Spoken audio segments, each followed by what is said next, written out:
마태복음 6장 26절에서 34절 제가 봉독합니다.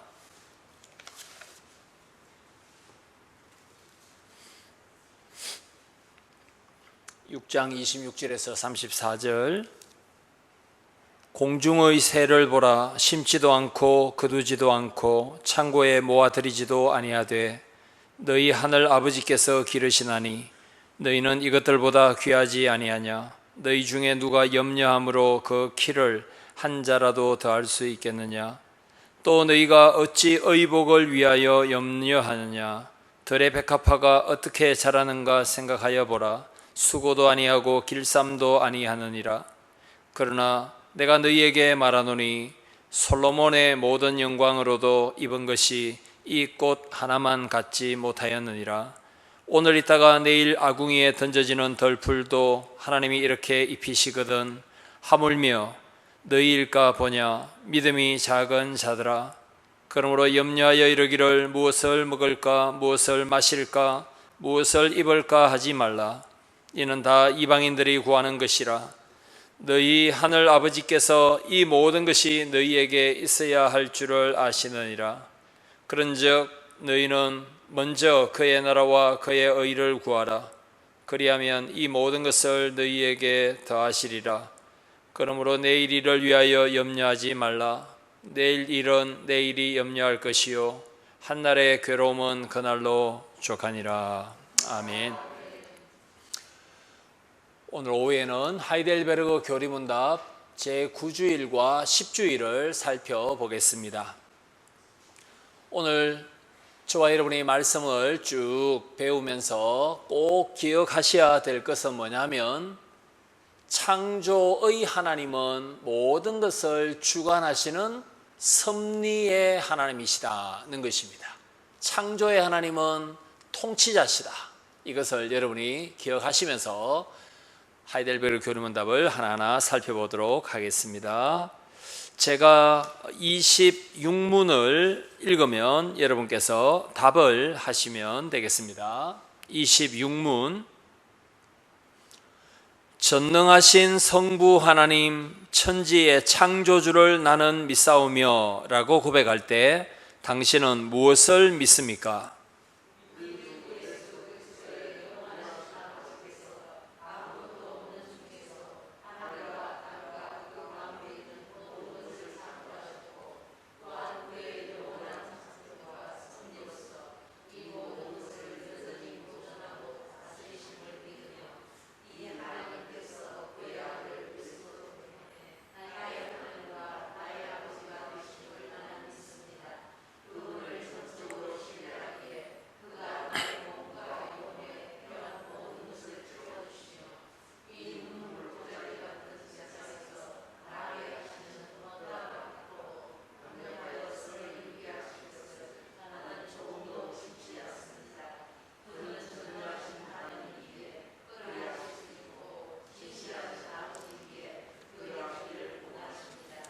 아멘. 460년 전에 독일에서 작성된 하이델베르그 신앙 교리문답. 460년이 지났지만 성경을 굉장히 정확하게 잘 교리적으로 요약해 둔 것입니다. 우리가 교리를 잘 배운다면 신앙의 기둥과 뼈대를 세울 수 있고 이단의 유혹에 쉽게 넘어가지 않습니다. 우리가 오늘 아침에도 사도신경을 고백했습니다. 지금 26문은 사도신경의 앞부분을 설명하는 내용입니다. 사도신경을 우리가 고백할 때 전능하사 천지를 만드신 하나님 아버지를 내가 믿사오며 라고 되어 있죠. 이 번역이 좀 아쉬운 번역입니다. 원래 사도신경은 이탈리아 언어, 라틴어로 기록되었는데 전능하사 천지를 만드신, 원래 그렇게 되어 있지는 않습니다. 정확하게 번역하면 전능하신 아버지 하나님, 천지의 창조주를 믿으며 입니다. 뭐가 다릅니까? 전능하사 천지를 만드신 하나님 아버지를 내가 믿어 이렇게 되어버리면 하나님 아버지의 전능하심이 천지 창조와 직결되고 창조의 능력에 약간 국한되는, 제한되는 느낌이 있지 않습니까? 그리고 우리 사도신경에는 전능하사 천지를 만드신 하나님 아버지를 믿사오며, 하나님이 아버지보다 먼저 나오죠. 그러나 원래 사도신경에는 아버지 하나님 이렇게 되어 있습니다. 아버지가 먼저 강조됩니다. 두 번 다 그렇습니다. 사도신경에 하나님 아버지 두 번 나오는데 원래는 아버지 하나님 그 순서가 원래 사도신경에 표기가 되어 있습니다. 전능하신 아버지 하나님, 이렇게 사도신경은 시작합니다. 우리가 아버지 하나님을 부릅니다. 나의 아버지 하나님은 전능하신 분이십니다. 여러분, 우리 아버지가 전능하시다, 자녀들이 얼마나 안전하겠습니까? 우리 아버지가 전능하시다, Almighty God이다. 이야, 이 자녀들이 얼마나 자부심도 있고 담대할 수 있겠습니까? 바로 그 하늘 아버지께서 전능하신 분입니다. 이렇게 사도신경은 시작합니다. 하나님 아버지께서, 우리 아버지께서 전능하심으로 뭘 하셨느냐 하면은 천지를 6일 동안 창조하셨습니다. 하늘을 창조하셨고 땅을 창조하셨고 하늘의 새들, 육지의 짐승들, 그리고 바다의 물고기들을 창조하셨습니다. 궁창의 해, 달, 별을 창조하셨고 보이는 것, 보이지 않는 공기, 모든 것들을 하나님께서 다 창조하셨다라고 저희들은 믿습니다. 여러분, 우리가 한 번씩 사용하는 표현 중에 무에서의 창조, 무로부터의 창조라는 말이 있습니다. 아무것도 없는 가운데서 하나님이 창조하셨다. 빛이 있으라 하나님 말씀하시면 한 말씀에 그대로 창조가 이루어졌습니다. 하나님의 말씀은 헛되이 돌아오지 않고 반드시 말씀하신 대로 결실한다는 것을 창세기 1장을 통해서 확인할 수 있습니다. 바로 무로부터의 창조, 이 표현은 주후 180년경에 세오필루스라는 사람이 처음으로 사용했던 말입니다. 성경에 무로부터의 창조, 이 표현은 없습니다. 맞죠? 무로부터의 창조, 이 7글자가 성경에 그대로 나오지는 않습니다. 그런 내용은 나오지만, 그래서 주후 180년경에 안디옥의 세오필루스라는 사람이 무로부터의 창조, 이 말을 처음으로 사용했습니다.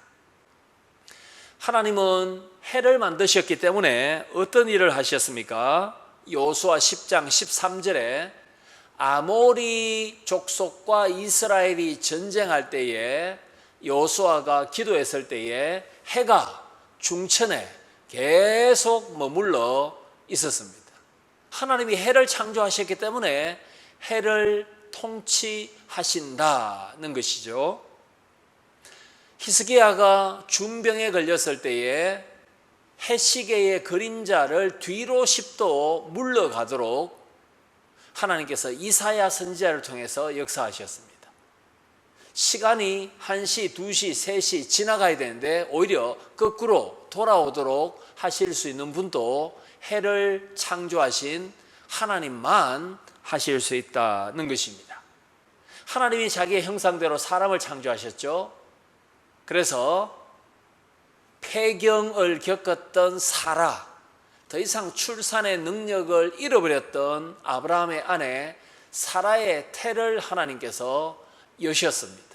하나님이 사람을 창조하셨으므로 사람의 출산 유무도 하나님만 통치하실 수 있다는 것입니다. 전능하신 아버지 하나님께서 창조의 능력으로 모든 피조물을 사용하셔서 자기의 뜻을 이루시는 주권자시다는 있다는 것을 우리가 사도신경 첫 마디를 통해서 고백하는 내용이라는 것입니다. 1882년에 사망했던 찰스 다윈, 영국 사람이죠. 찰스 다윈, 캠브리지 대학에 가보면 찰스 다윈 연구소 비슷한, 박물관 비슷한 것도 있습니다. 찰스 다윈은 원래 목사가 되기를 원했던 사람입니다. 그런데 왜 진화론, 무신론자가 되어버렸을까요? 자기 속에 내주하시는 성령, 자기 속에서 믿게 하시는 성령의 역사가 전혀 느껴지지도 믿어지지 않았기 때문에 찰스 다윈은 목사 되기를 포기하고 진화론을 주장하게 되었습니다. 얼마나 불행한 일입니까? 내 속에 성령이 계시다, 성령이 내주하시는 성전이다라는 믿음의 확신이 없었기 때문에 믿음에서 이탈하여 진화 과정을 통해서 사람이 되었다. 마치 개천절에 나는 원숭이 후손이다, 나는 곰의 후손이다, 나는 곰의 자식이다, 이렇게 개천절에 많은 한국 사람들이 스스로 곰의 자손인 것을 고백하는 것과 무엇이 다르겠습니까? 히브리서 11장 3절에 하나님이 말씀으로 세상을 창조하셨다라는 것을 알 수 있는 방법을 소개합니다. 진화론을 통해서 창조를 알 수 있는 것은 아닙니다. 히브리서 11장 3절은 믿음으로 하나님이 말씀으로 천지를 창조하셨다는 것을 우리가 알고, 믿음이 없으면 아버지 하나님은 전능한 창조주시다 라는 믿음이 없이는 창조론을 알 수도 없고 창조를 받아들일 수도 없다라고 말씀하고 있습니다. 하나님은 해를 창조하셨고 구름을 창조하셨고 하늘 창고에서 비와 서리를 내려주십니다. 하늘 창고에서 비와 서리를 내려주다, 이런 표현은 시편이라든지 욥기 같은데 시가서에 보시면 나오는 문학적인 표현이죠. 하나님께서 비를 내려주실 때에 얼마나 관대하시냐 하면 불신자의 논과 밭에도 비를 내려주십니다. 불신자들은 하나님을 믿지 않기 때문에 이 비가 하나님으로부터 온 선물이다 라고 말하지 않습니다. 재수 좋다, 운 좋게도 비가 왔다라고 말하는 얼마나 어리석은 자들을 우리 주변에 많이 볼 수 있습니까? 베드로전서 4장 19절에 하나님의 뜻대로 고난을 받는 자들은 선을 행하는 가운데 자기의 영혼을 미쁘신 창조주께 의탁하라는 말씀이 있습니다. 이번 한 주 저와 여러분이 세상에 나가서 일곱 영이신 성령과 더불어서 살아가게 될 것인데, 고난 가운데 있을 때에 선을 행하면서 우리의 모든 것을 창조주에게 의탁해야 됩니다. 여러분, 한 번씩 고개를 들어서 하늘을 종종 우리가 쳐다봐야 됩니다. 어떤 경우는 하루 종일 하늘도 한 번도 보지 못하고 하루가 지나간 경우가 있습니다. 하늘을 한 번씩 보십시오. 그리고 바다도 한 번씩 보십시오. 하늘을 두루마리로 바다를 먹물로, 참 문학적인 표현이죠. 좀 전에 우리가 불렀던 찬송, 이 원래 유대교 랍비가 작사한 것입니다. 크리스찬이 작사한 것은 아닙니다. 유대인이 했던 것인데요, 끝절에는 사실 우리 찬송가에 들어와 있지 않은데, 전 지구의 사람들을 다 동원하여 필사자로 삼아도, 창조 때부터 세상 끝날까지 다 써도 하나님의 사랑은 다 기록할 수 없다. 그 내용이 원래 마지막 절에 있습니다. 바다를 우리가 쳐다볼 때에 말씀으로 바다를 만드신 전능하신 하나님께서 그 창조의 능력으로 고난 중에 있는 나를 건지신다. 바다를 볼 때도 하나님의 전지전능하심을 우리가 신뢰할 수 있어야 되고, 하늘과 궁창을 쳐다볼 때도 거대한 하늘을 창조하신 하나님께서 그 말씀의 창조의 능력으로, 창조하셨을 때 그 전지전능하심으로 2021년 7월 우리의 삶을 다스리신다. 이런 확신을 우리는 천지 만물을 보면서 하나님의 능력을 확신하고 그 능력이 나에게 지금 임하고 있다. 임해야 된다. 임할 수 있다. 하나님 임하게 하신다. 이것을 깨달으라 라고 베드로전서 4장 19절에서 말씀합니다. 오늘 우리가 읽었던 이 답에 보시면은 눈물 골짜기를 지날 때도 창조와 섭리의 하나님은 우리와 함께 하신다. 이 말씀이 있죠. 여러분, 성경 어디에 우리의 인생 길을 눈물 골짜기를 지나간다라고 설명합니까? 시편 84편 5에서 7절입니다. 시편 84편 5에서 7절, 주께 힘을 얻고 그 마음에 시온의 대로가 있는 자는 복이 있나니 그들이 눈물 골짜기를 지나갈 때에 그곳에 많은 샘이 있을 것이며 이른 비가 복을 채워 주나이다. 그들은 힘을 얻고 더 얻어 나아가 시온에서 하나님 앞에 각기 나타나리이다. 여러분, 하나님께서는 눈물 골짜기를 지나는 한숨과 탄식과 흔들리는 무릎과 꺼져가는 심지와 같은 우리에게 힘을 주시고 더 주셔서 마침내 하나님이 계시는 시온의 성전에, 예루살렘 성전에서 하나님을 뵙도록 우리를 인도하신다라고 구약의 시편 84편에서 말씀하고 있습니다. 역, 상, 가, 력, 이 말입니다. 힘력자, 역, 상, 힘 위에, 가, 더하다, 력, 힘을, 힘 위에 힘을 더하도록 하시는 분이 하나님이시다. 이게 시편 84편의 고백이고 우리가 읽었던 이 하이델베르그 교리문답의 답이기도 합니다. 우리를 창조하신 하나님, 우리를 구원하신 하나님은 이번 한 주 우리에게 힘을 한 번만 주시는 것이 아니라 지속적으로 힘을 주셔서 힘 위에 힘을 주십니다. 왜냐하면 하나님은 전능하시기 때문에 우리에게 힘을 주시더라도 하나님에게는 힘이 소진되지 않기 때문입니다.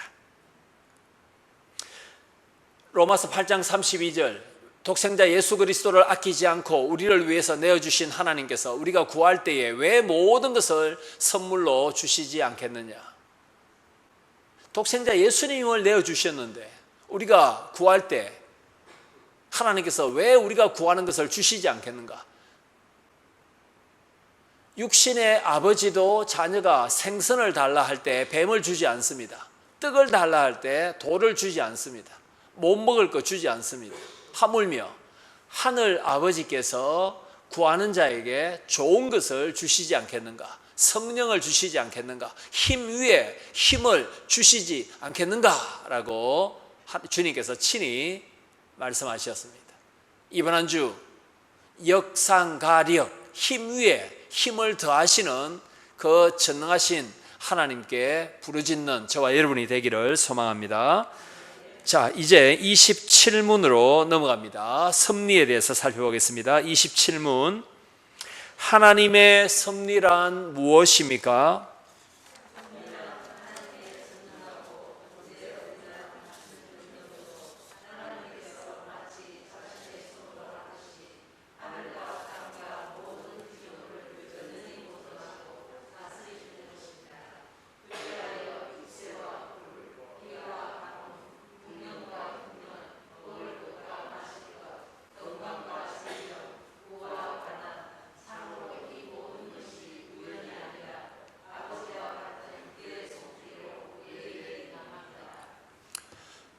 전능하신 아버지 하나님을 내가 믿사오며 할 때 창조의 하나님도 믿어야 되지만 섭리하시는 하나님도 믿어야 됩니다.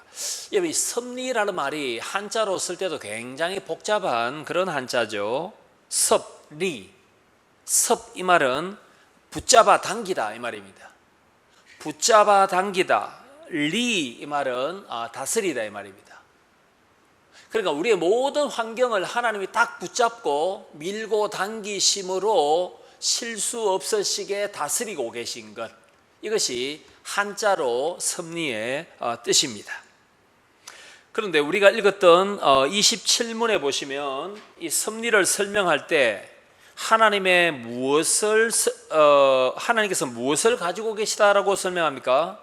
자신의 손으로 하듯이 하나님의 손으로 우리를 붙잡고 당겨주십니다. 하나님의 손으로 우리의 가정과 직장을 붙드십니다. 하나님의 전능하신 손으로 우리 자녀를 붙드시고 우리의 모든 환경을 잡아당기십니다. 오늘 오전에 들었던 말씀에 보시면 계시록 3장 1절에 예수 그리스도는 7영 성령을 가지고 계시고 7별을 붙잡고 계시는 분, 교회의 사역자를 오른손으로 붙드시는 예수 그리스도. 여러분, 성경에서 하나님의 손이 계속해서 등장하는 책이 있습니다. 구약입니다. 어디에서 하나님의 손이 주로 등장합니까? 느헤미야입니다. 그래서 느헤미야 2장 8절, 18절 등에 보시면 하나님의 선한 손이 나 느헤미야와 함께 하심으로 페르시아 황제에게 구하는 것을 내가 다 받았고 무너진 예루살렘 성벽을 재건하기 위해서 필요한 물자도 다 받았고 이방 통치자들이 나를 해하지 못하도록 하나님의 선하신 손이 우리와 함께 하셨다. 하나님의 손이 나와 함께 하셨다. 예수 그리스도의 오른손이, 전능한 손이 이번 한 주도 우리 교회를 붙들고 계시다. 이렇게 믿는 사람은 창조의 하나님을 섭리의 하나님으로도 믿는 신자입니다. 예수님께서도 요한복음 10장 29절에서 예수님 친히 말씀하셨죠.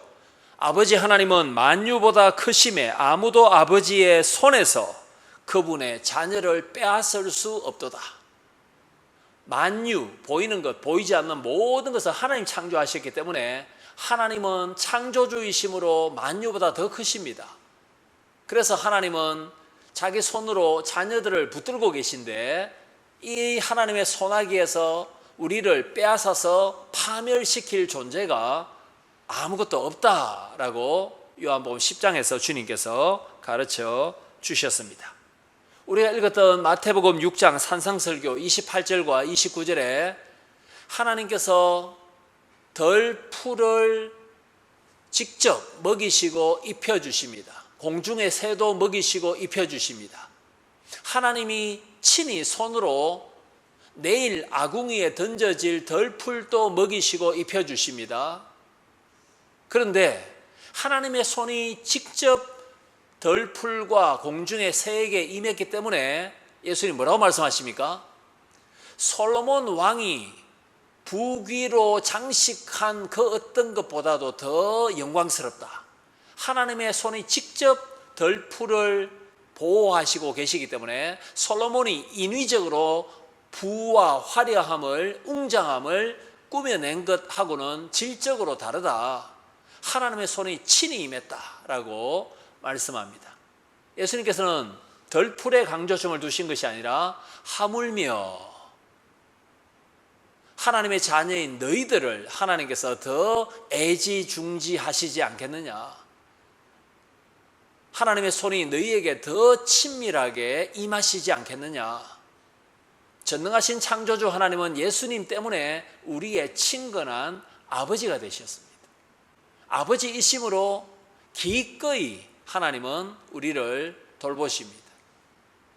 멀리 계신 하나님이 아니라 중보자 예수님 때문에 창조주 하나님은 우리의 아버지가 되심으로 전능하신 창조주심으로 모든 것을 능력 있게 통치하시고 우리 아버지심으로 즐거이 기꺼이 우리를 돌보시기를 기뻐합니다. 이렇게 아주 정확하고 은혜스럽게 하이델베르그 교리문답은 하나님의 창조와 섭리를 설명하고 있습니다. 하나님은 무소부재하신 분이십니다. 그래서 시편 139편에 내가 하늘로 올라갈지라도 바다 끝에 갈지라도 하나님은 거기 계시며 하나님의 손길이 닿지 않는 곳은 없습니다.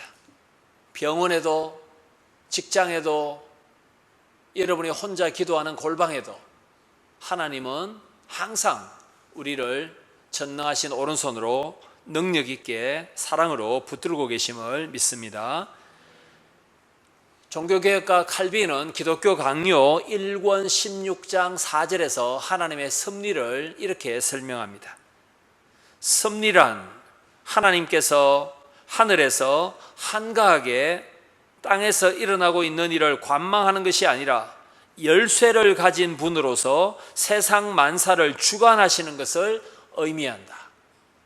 하나님께서 하늘에서 팔짱을 끼시고 세상에서 뭐가 일어나노 이렇게 한 번씩 휙 훑어보시는 것이 아니라 세상 만사의 열쇠를 가지고 계신 분으로서 열고 닫고 문제를 해결하시고 악을 심판하시고 선을 보호하시고 하나님이 완벽하게 1%의 오차도 없이 컨트롤하시고 통치하시는 것, 이걸 믿는 것을 특별히 개혁주의라고 부릅니다.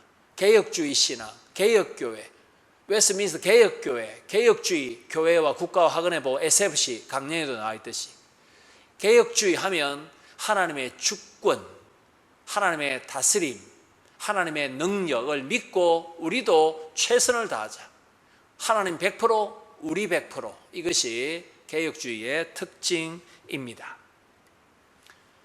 하나님의 섭리를 부정하는 잘못된 사상이 있습니다. 많지만은 가장 대표적인 것이 바로 이신론입니다.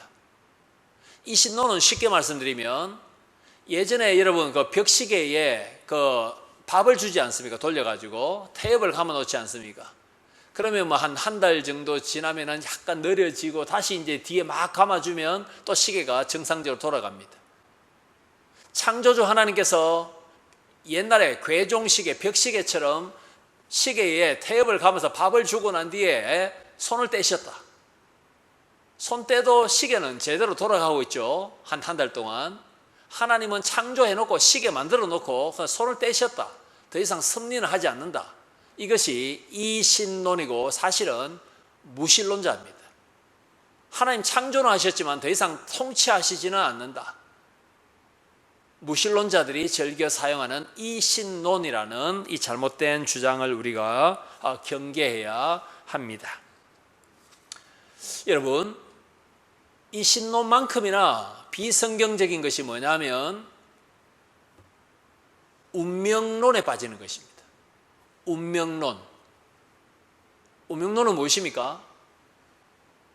나에게 일어나는 모든 일들은 하나님이 다 정해놓은 것이다. 그냥 나는 로봇처럼 하나님의 섭리 계획 따라서 나는 그냥 움직일 뿐이다. 예를 들어서 3시 55분에 설교자가 3번 똑똑 치도록 영원 전에 하나님이 예정하셨다. 가다가 길에서 넘어지도록 하나님이 예정하셨다. 그러면 제 같은 경우는 남이 잘 덮어서지 않는 거미줄을 한 번씩 덮었습니다. 남은 그냥 지나가는데 거미줄 덮었으면 여러분 그 기분이 보통 찝찝한 게 아닙니다.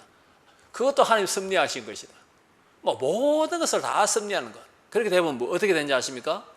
범죄하고 사람을 찔러 죽여도 하나님이 원래 그렇게 하도록 예정하셨다. 하나님 책임이다. 내 죄 짓는 것도 하나님 책임이다. 모든 것이 하나님의 계획 속에 이루어진, 이게 운명주의인데 이것도 비성경적입니다. 출애굽기에 보시면은 하나님께서 바로의 마음을 완악하게 하심에 이스라엘 백성을 보내지 않았더라. 출애굽 허용하지 않았더라. 하나님께서 바로의 마음을 강팍해 하셨으므로 바로의 책임 아니네. 하나님의 책임이네. 하나님의 계획이네. 바로의 마음은 하나님께서 강팍하게 하셨으므로 문제는 하나님이시다. 바로가 문제 있는 것은 아니다. 이렇게 해석하는 것이 운명론에 빠진 것입니다. 여러분 조금만 생각해 보십시오. 하나님께서 능력으로 10가지 재앙을 내리셨다. 이 말은 바로에게 10번이나 회개할 기회를 주신 것입니다. 그렇지 않습니까? 피, 개구리, 이, 파리, 우박 이런 재앙들이 임할 때마다 내가 하나님께 순종해야 되겠구나, 내가 이스라엘 백성을 내보내야 되겠구나, 얼마든지 마음을 바로는 돌이킬 수 있는 기회가 10번이나 있었습니다. 10번. 그것은 하나님의 책임이 아니라 완악한 바로 자신의 책임입니다. 이렇게 해석해야 우리는 운명주의에 빠져들지 않을 것입니다. 종교개혁가 칼빈은 1509년에서 1564년까지 55년 살았습니다. 그런데 칼빈의 초상화를 보면 30대 중반까지는 그래도 얼굴에 살이 좀 붙어 있습니다. 마틴 루터처럼. 그런데 30대 후반의 초상화부터는 피골이 상접해 있습니다. 빼짝이렇게 말라 있습니다. 턱도 그죠? 빼쪽하게 이렇게 돼, 살이 없어가지고. 왜 그러냐면 칼빈이 30대 후반부터 종합병동이 되어버렸습니다. 10가지 정도의 질병을 가지고 있었습니다. 소화불량, 불면증, 통풍, 온갖 질병들, 치질도 있습니다. 치질. 그래, 치질에서 성마도 즐기다 못하고 그런 기록도 나옵니다. 이때 칼빈이 뭐라고 말하느냐면 이런 말합니다. 하나님께서는 나에게 불필요한 것은 하나도 주신 바가 없다, 이렇게 말합니다. 필요하다고 생각하니까 그게 사탄의 사자, 육체에 찌르는 가시 익은. 바울도 평생 육체를 찌르는 가시가 있었지 않습니까? 내가 3번 하나님께 간구했는데 내 은혜가 내게 족하다, 너는 약할 때 더 강하지 않는가? 교만하지 않도록 하나님께서 그런 질병을 주셨습니다. 환도뼈가 위골되었던 야곱 강가에서 기도했죠. 천사와 씨름했지 않습니까? 아마 야곱도 그 다리 저는 것을 평생 가지고 있었을 것입니다. 하나님 의지하도록. 하나님, 저에게 질병을 1개만 주셔도 저는 겸손할 거 아니다, 너는 3개 필요하다. 칼빈에게는 10개. 칼빈은 그 당시 유럽의 최고 지성입니다. 최고 신앙인입니다. 교만할 만하죠, 그죠? 하나님께서는 10가지 질병을 통해서 칼빈을 겸손하게 다듬으셨습니다. 그래서 칼빈은 나중에 하나님께서 우리를 다스리시고 손보실 때에 1000가지, 10,000가지 방법을 사용하실 수 있다, 이 말도 합니다. 우리의 약함, 제일 약한 부분 하나님께서 톡톡 건드리실 수 있습니다. 엉뚱한 것 대신에 하나님 의지하라고. 너가 잘나서 된 것이 아니다라는 것을 하나님께서 교훈하십니다. 이스라엘 백성들의 역사를 쭉 보시면은 남북 왕들이 언제 타락하느냐면은 그들이 더 평온하고 강성함에 하나님을 버리고, 이런 표현이 열왕기 상하, 역대 상하에 보시면 나옵니다. 왕들이 전쟁이 없고 부국 강병 이루었을 때 하나님을 버려버립니다. 하나님 없어도 내가 잘 통치할 수 있겠구나, 우리나라 안전하겠구나. 그것은 하나님의 섭리를 모르는 어리석은 사람들의 생각이죠, 그죠?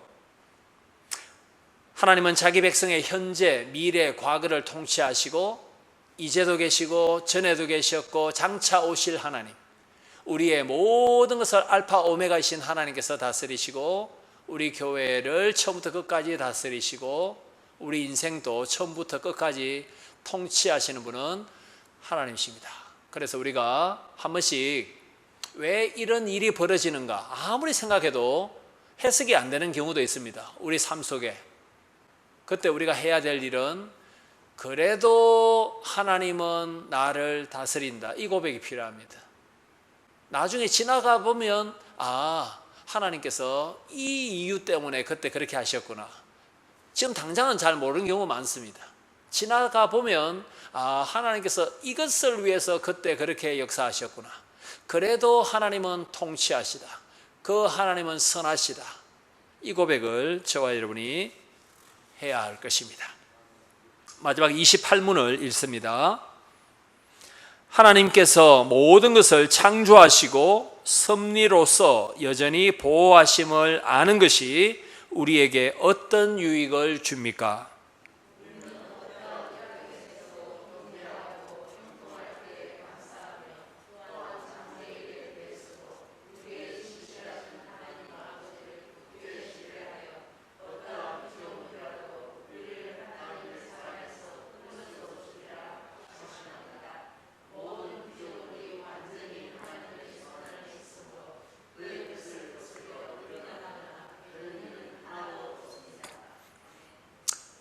질병이건 전염병이건 하나님의 손과 무관하게 일어나는 것은 세상에 없습니다.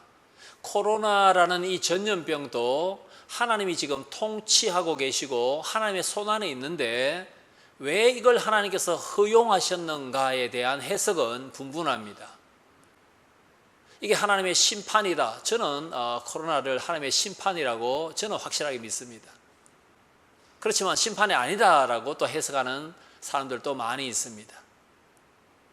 그만큼 하나님이 하시는 일을 사람이 다 알 수는 없는 것입니다. 그러므로 하나님은 하나님이시고 사람은 사람이죠. 예를 들어서 뇌졸중으로 어떤 사람이 쓰러졌다. 심근경색으로 쓰러졌다.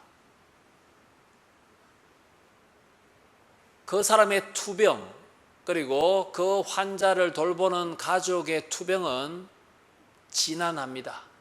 길고 어렵습니다. 그때 한 번씩 묻습니다.